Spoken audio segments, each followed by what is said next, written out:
আপনি ছাড় নাই। আপনি আমারে বলেন আপনারা 427 জন লোক নাকি মারা গেছে জুলাই আন্দোলনে।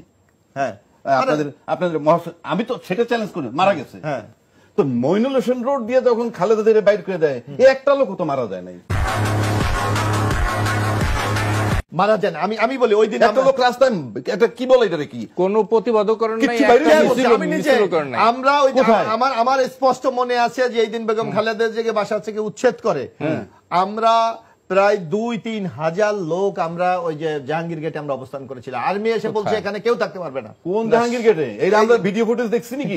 আরে আমরা ছিলাম তো, আমরা দেখেছি তো সেখানে। কিন্তু বাংলাদেশে আপনি সরবেন না, দুইজন মারা যাবে। না না, আপনার কথা তাইলে না আমি বুঝবো যে একটু আপনি আমার কিন্তু বলতে দেন। আপনি না না, আপনি আমাকে বলতে দেন না। আপনি আপনার বিরুদ্ধে বলতেছি না, যদি শেখ হাসিনার মতো কথা বলেন না, আমার এখানে হবে না। আমার এটা আপসীন নেত্রী যে নাকি বাংলাদেশে আমি বলি এখন তার জন্য আপনারা করতে পারেন না, দেশের জন্য কি করবেন?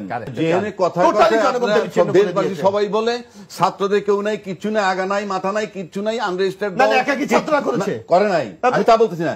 ওই সময় আপনারা মিললে গিয়ে 427 জন লোক মরে যাইতে পারলেন।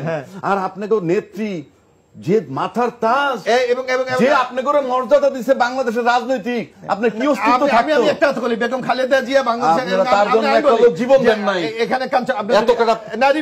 আপনি